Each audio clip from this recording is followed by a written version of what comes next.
have a presentation from the 10x engineers team, namely Adeel, Nouman, and Ahmad. They'll talk us through their case study about making YOLO V8 run well and fast on RISC-V. So Adeel, Nouman, Ahmad, the floor is yours. Take it away. Yeah, thanks. So let's start. We'll discuss how we optimize IREE compilation and E2E object detection pipeline for YOLO V8 for RISC-V vector CPUs. So we'll discuss how we exported the model, what is actually inside the E2E pipeline, how we optimize that, and finally, most of the talk, we'll spend most of the time on how we made improvements in IREE compilation pipeline. So before starting, this project was done in collaboration with RISE, which is RISC-V software ecosystem.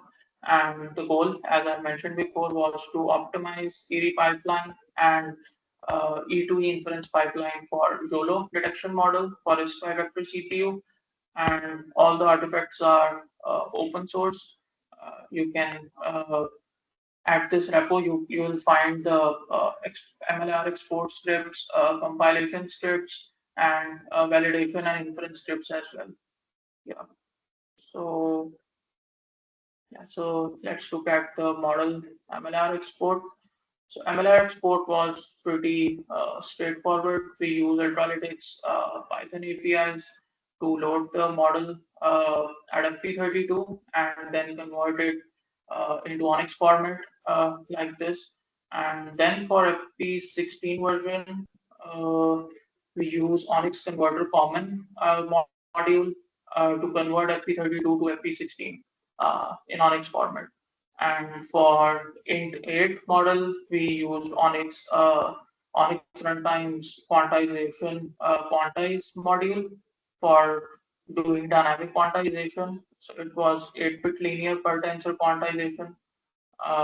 And once we have ONNX files for FP32, FP16, and int8 models, we just use IREE import ONNX to get to torch MLR from the ONNX file.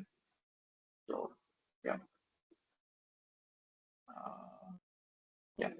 So for E2E object detection pipeline, so we implemented pre and post processing code in C++ using OpenCV, C++ APIs. And for pre-processing, it was pretty simple.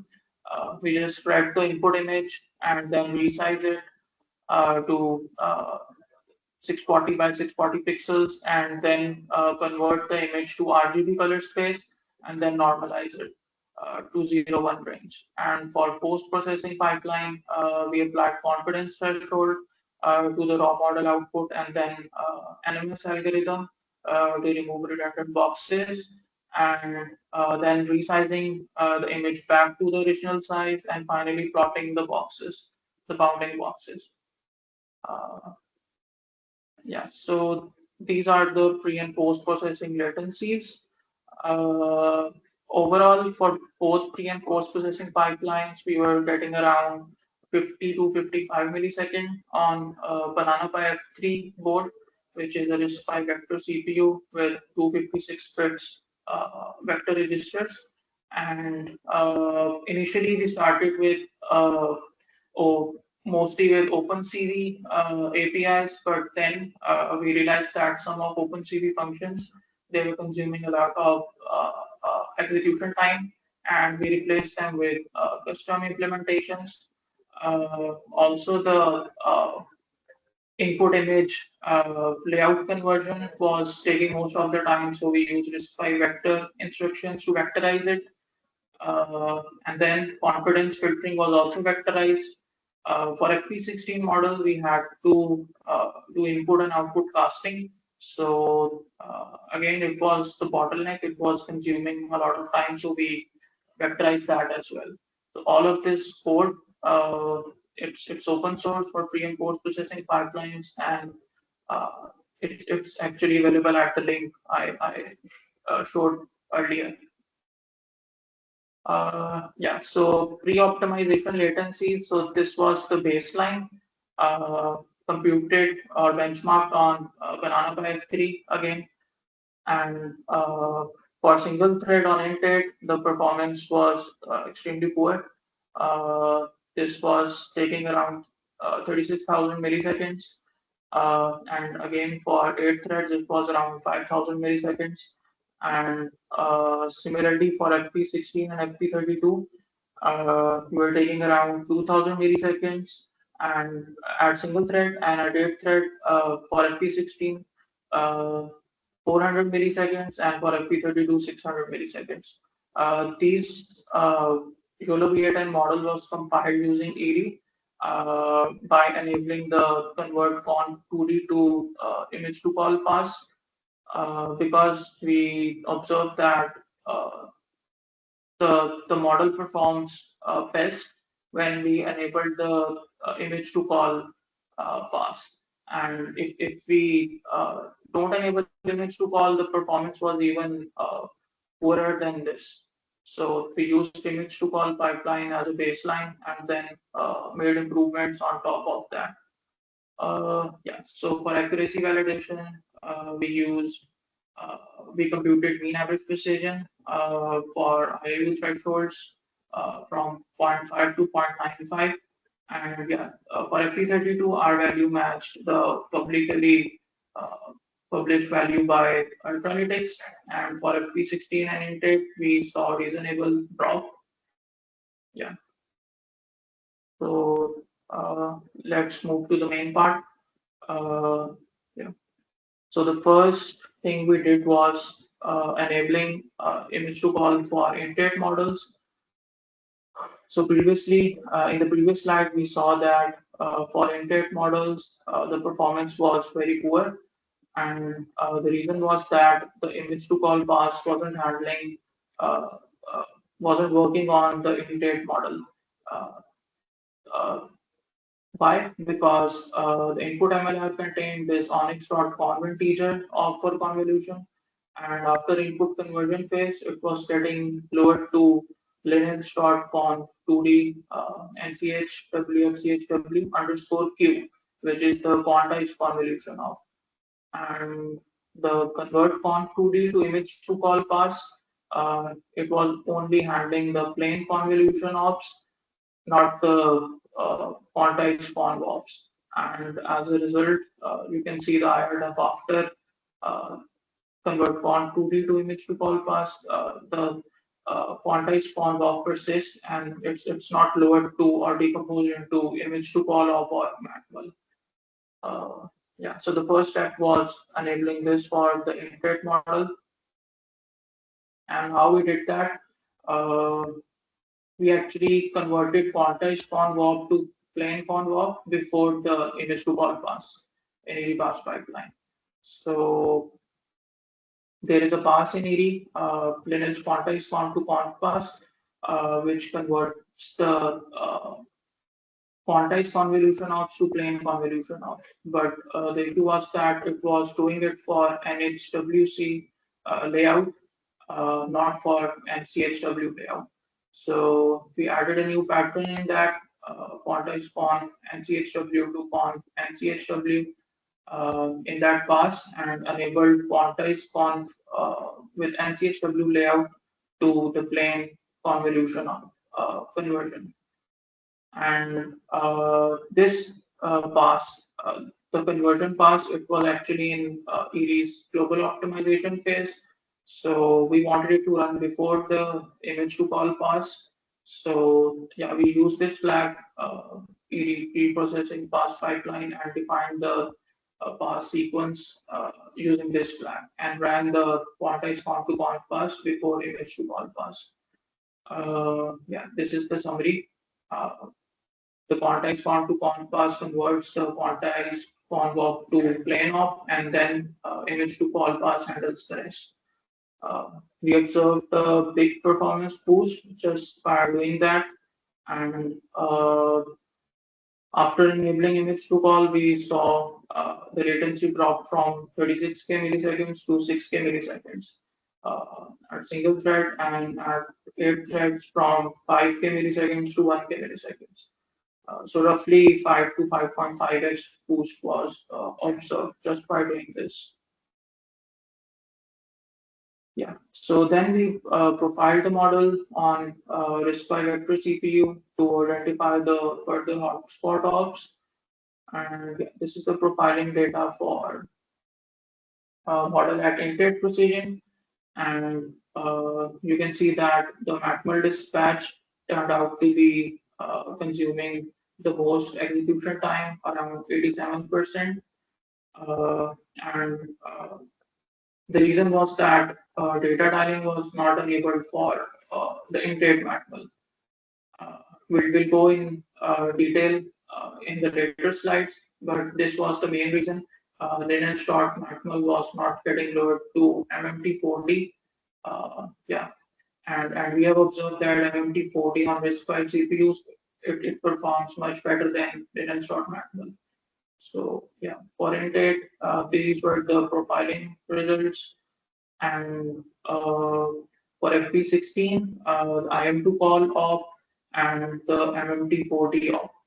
They turned out to be the hotspot ops. Yeah, almost taking around 75 to 80% of the execution time. And then for FP32, yeah, similar to FP16, IM2 call generic and MMT40. These were the main culprits. They were taking most of the time, around 80%. So yeah, yeah. So the next step was that for intake model, we added MMT40 microkernel, and yeah, so we implemented MMT40 microkernel for these inputs and output types. So the input operands were actually left hand side was intake, right hand side was intake, and the output accumulator was in32. This kernel was not contributed to upstream IREE because similar PR was created by another contributor, but the implementation was similar to ours. So yeah. We use router product implementation and to implement MMT40 microkernel, and we tried two different approaches. So approach one was we widen the intake uh, left hand side and right hand side 2 and 16, and then do widening multiply accumulate on in16 to get the in32 result. So this was the first approach, and for second approach, we first did widening maximal on the left hand side and right hand side to get the in16 product, and then did widening at to get the in32 output. So let's discuss each approach in detail. Yeah, so for approach one, the tile size that we used was this. Uh, for m dimension 7, for n dimension, it was a function of VLAN. Uh, VLAN is basically the number of bits in RISC-V vector register. So yeah, it was VLAN by 8, and since its output product for k, the tile size was 1.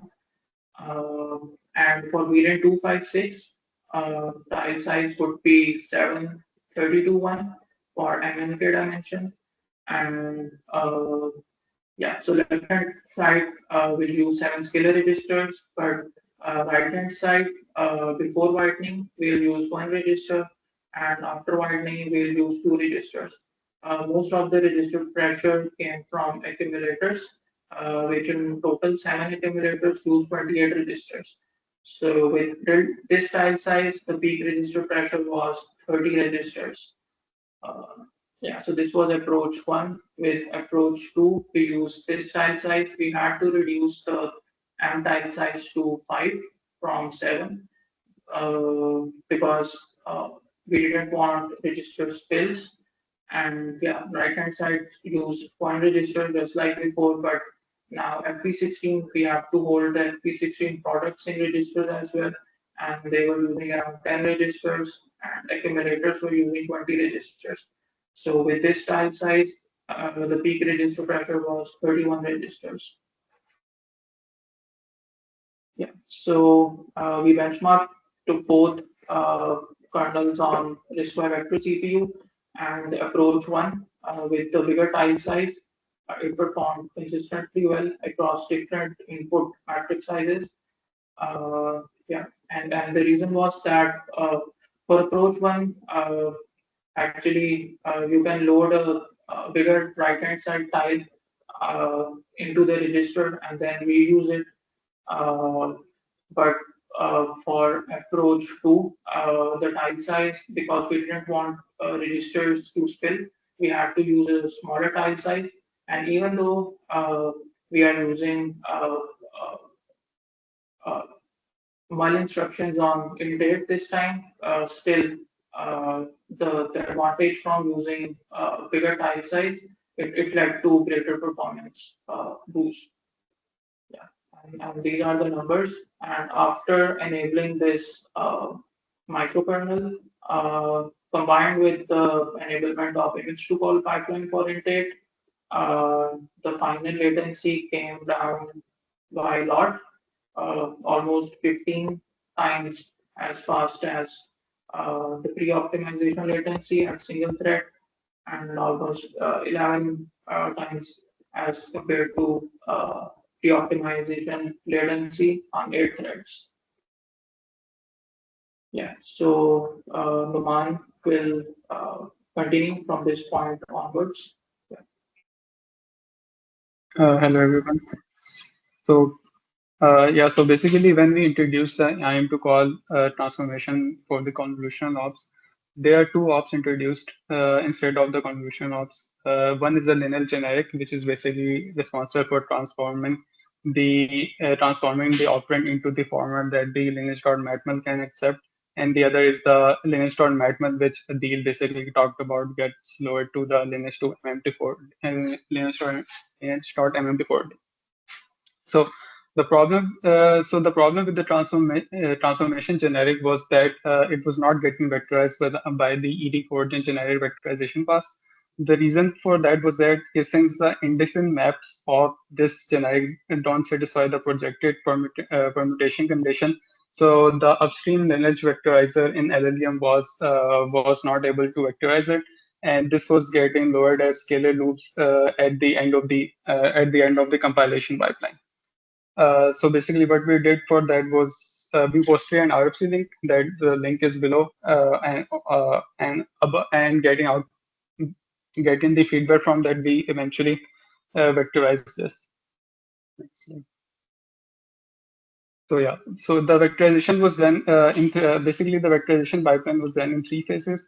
At the top of the image basically shows the image to call lineage.generic lineage transformation generic. And basically what we did was that we vectorized this generic into ED vector extension dot transfer gather operation. And this transfer to gather operation was further lowered into vector dot gather. And this vector dot gather further gets lowered through LLM and eventually RVV assembly into strided vector load.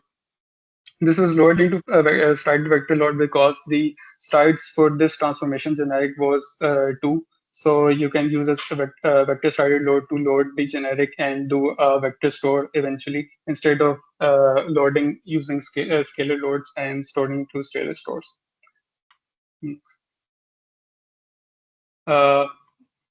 The next thing that we did was to optimize the Maxwell vectorization. Currently in upstream LLVM, the vectorization for the NCHW layout is vectorization for the NCHW layout for Maxwell is basically you take the baseline case for the vectorization is NHWC. So if you have a layout that is in NECHW, that is further transformed into the NHWC layout using vector.transpose, and then after that, Maxwell is applied on it. This is basically inefficient because when you do a vector dot transfer read, you can apply maxwell directly on it instead of doing a vector dot transpose. And a vector dot transpose for the REE eventually translates to shuffle instructions at the REE level, which are very expensive for this specific microarchitecture. So what we did was to optimize this Maxwell dispatch by not introducing the vector dot transport at the dispatch at the vectorization level. So you can see in that single Maxwell dispatch table, the default was 22 millisecond for this single dispatch, and after our changes, after this optimization, it fell down to 12 milliseconds. Next slide. So yeah, so the second thing that was inefficient in Maxwell vectorization was that basically the innermost loop what it does is that it uses vector dot extract strided slides to extract 8 elements with increase in offset of 1. So basically it loads 12 elements into a vector, and then it basically extracts 8 elements into 5 different registers, and then it applies the Maxwell. So this is also inefficient for RVV because in RVV, this extract strided slice eventually lowers into shuffle instructions at the LLM level, and then it lowers into the V slide up and V slide down instructions, which are expensive for this microarchitecture. So a better way to vectorize this was to use 5 separate loads for V1, V2, V3, and V4, V5 so that we can avoid the V slide up and the V slide down instructions. This was, as you can see in the graph, the extracts was 22 milliseconds, and after we changed it to using loads, it fell down to 3.71 millisecond for this single dispatch. Okay. The next thing was to analyze the silo code gen. Basically, in EV currently the exponent is emulated. RV doesn't have an exponent instruction, so basically it is emulated using approximation. So currently, what happens in that is that the math.exponent operation is lowered into is decomposed into operations that basically calculates the exponent. Yeah. So basically, ED has a pass for the ED cogen math.transform, which basically does this mathematical approximation for exponent. You can see it on the left. You can see on the left image, and on the right side, you can see basically the MLR generator after this pass. So yeah, the thing to notice basically for YOLO V8 the matmul and the silo operation is basically fused. So silo is operating basically on a register which contains elements 7 into 32 into F32. So on a 256 bits VLAN, this is basically 28 live registers as Adeel talked about in the previous slides. So the problem is that for the approximation, you need many intermediate things like n, r, 2 power n, and e power r to approximate exponent well. So in this case, what was happening was that there was spilling due to the register due to running out of registers. So what we did was that we lowered the tile size for the matmul into 4 into 32 into 1, and you can see that it basically increased the time instead of decreasing the time, even though spilling was being avoided. And so the reason for that was that basically at the tiles is 732 into 1, it is better to the reuse for the matmul is actually better. So that reuse basically amortizes the register spilling and eventually performs better than the actual than the 4 into 32 into 1 case. And the other case is basically if you don't fuse these two ops. So it obviously performs worse because you have to materialize a buffer and you increase the memory transactions if you don't fuse the matmul and the silo with each other. So yeah, now we can move towards the results. So yeah, basically these Yeah. So basically, this table basically shows the upstream comparison with the with our optimizations. So you can see that this was basically done without the any LLM backend or auto vectorization flags. The next slide will basically list down the flags that were enabled for the LLM auto vectorization. So as you can see, the speed up was seen to be about on 8 threads, it was 12.89x for int 8. And for the F32 and the F16 cases, English to call pipeline was already enabled. So it wasn't much, it was around 1.04x. Yeah, so this slide basically lists down the LLM CPU vectorization flags that after enablement, basically when you enable these flags, the LLM backend is the LLM backend tries to auto vectorize the code that was generated by the ED. So in this, you can see that the actual speed up after enabling these backends from the pre-optimization phase was 4.7x for the int 8 case, and it was 1.06x, about the same as the previous slide.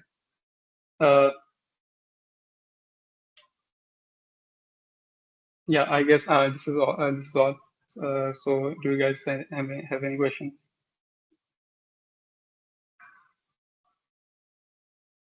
Thanks very much, first and foremost, Adeel and Nouman.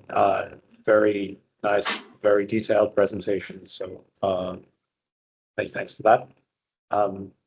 Does anybody have questions to the speakers?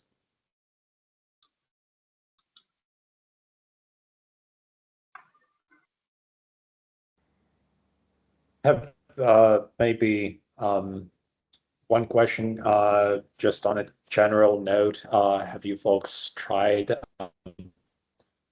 have you investigated if the approaches to how you've used image to call, and then also with the specific tiling layouts that you've chosen, how well that has worked on maybe a broader set of models, or was the case study just specifically focusing on this yellow V8 model? Yeah, this case study, we were limited to Zolo V8. Yeah, so we haven't tested that on other models yet. Yeah.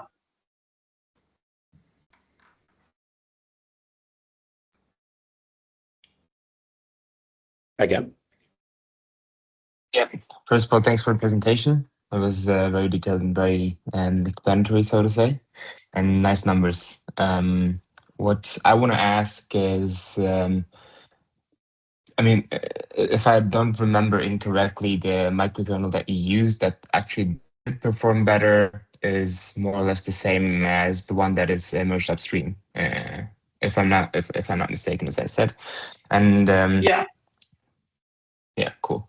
Is there any like other bits and pieces? I saw that you also like upstream parts of this or all of this to upstream IREE as well. But I'm wondering if there's any sort of work that you have done in this context and that you haven't yet upstreamed to like IREE yet, and if they're actually coming our way as well.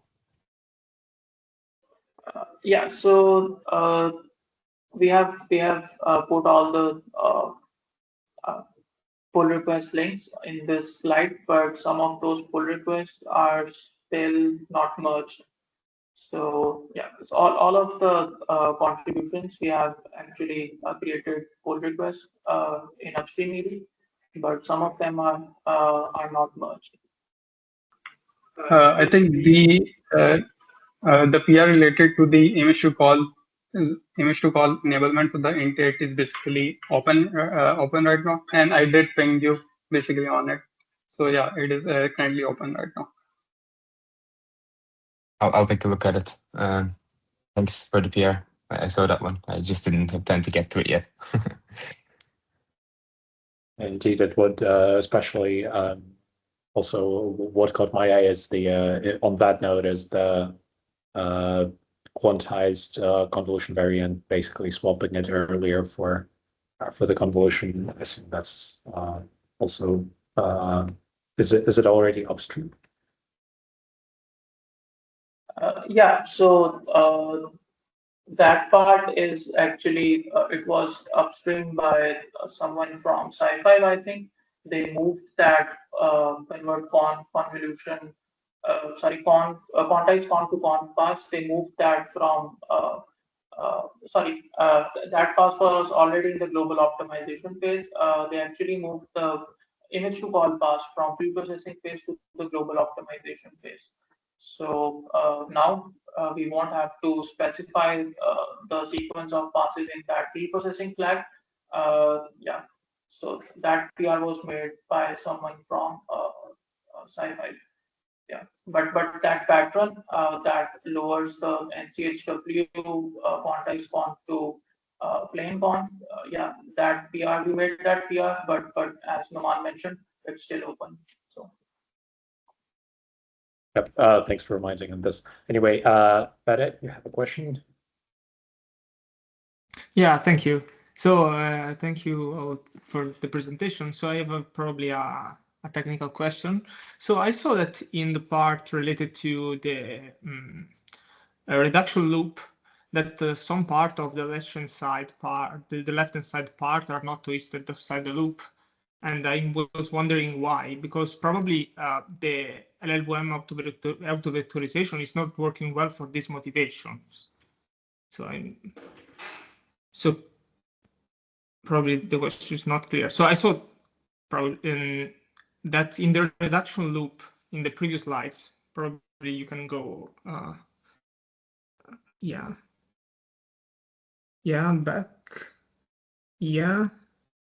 back, please. Yeah, a little bit. Yeah, in here, yeah, for example, okay.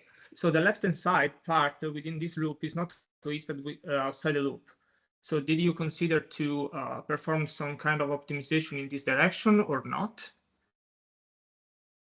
So left-hand side. So in this particular case, for this kernel, left-hand side can't be hoisted outside of the loop because the loop is actually running on the innermost k dimension, and we have within the loop we have to load left-hand side tile and right-hand side tile for each loop iteration. Okay, but this could be invariant in this case, or not? No. We can't move it out of the loop because we have to load a new tile. Yeah, we have to load a new left-hand side tile and right-hand side tile for each loop iteration. Okay, thank you. Sorry for the question. Thanks. I think Thomas, your question's next.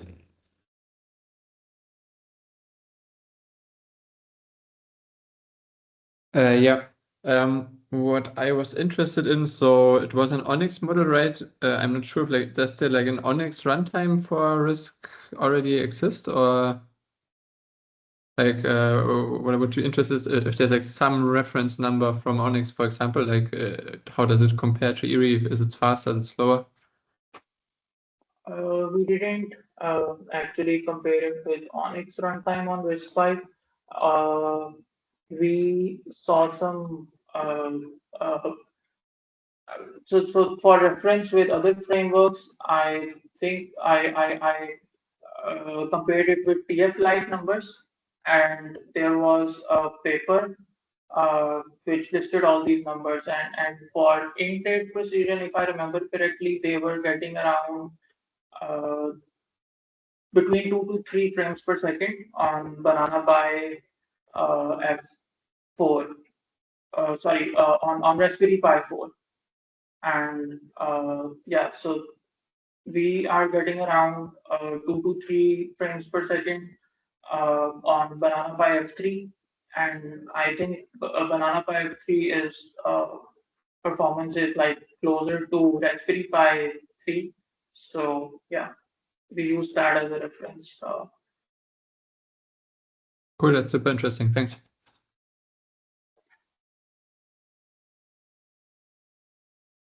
Again.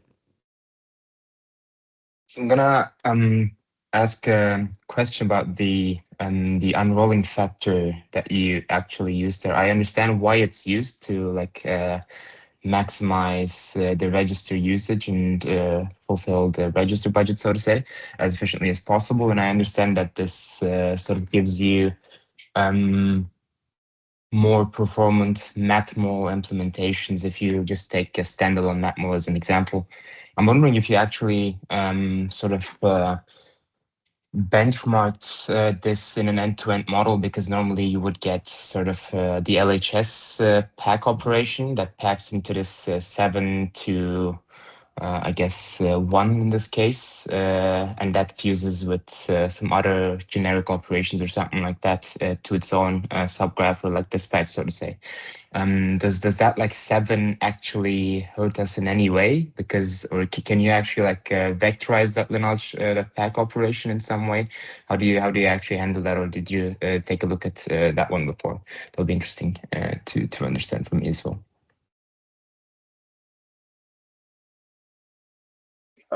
So for the microkernel, we compared different tile sizes at the kernel level, but not at the model level.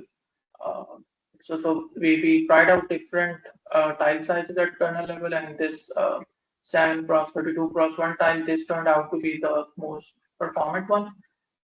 But at the model level, we didn't do like an in-depth analysis for different tile sizes, but like Nouman discussed, we observed that for Saidu, when it gets merged with MMT4D off, actually because MMT4D uses a huge tile, basically it affects Saidu port chain, and it causes lots of register spills. And when we saw that case, yeah, we tried out different tile sizes. We tried out 4 cross 32. We tried out, if I remember correctly, 6 cross 32.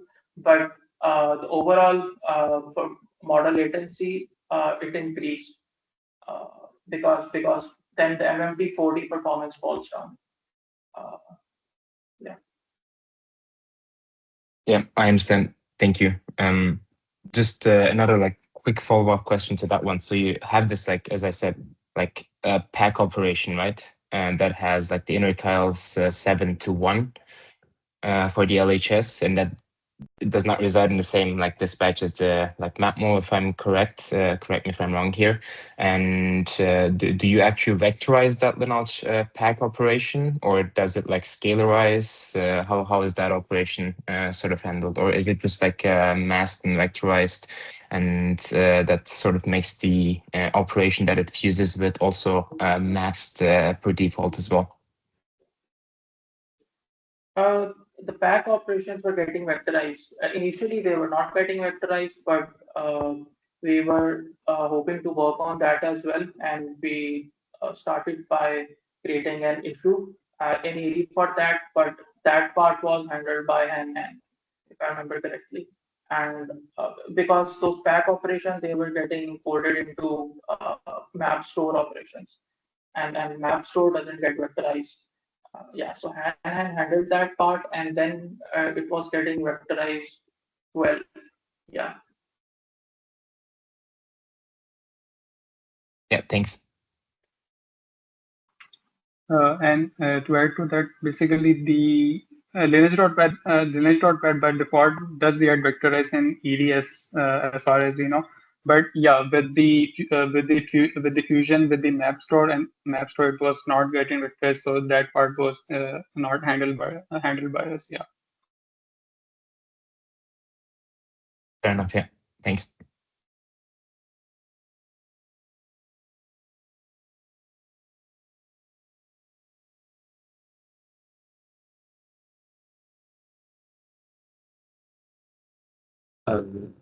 Are there any further questions, perhaps? If not, then let's once again thank our today's speakers, Adeel and Nouman. Very, very nice presentation as already shared, and also thanks everyone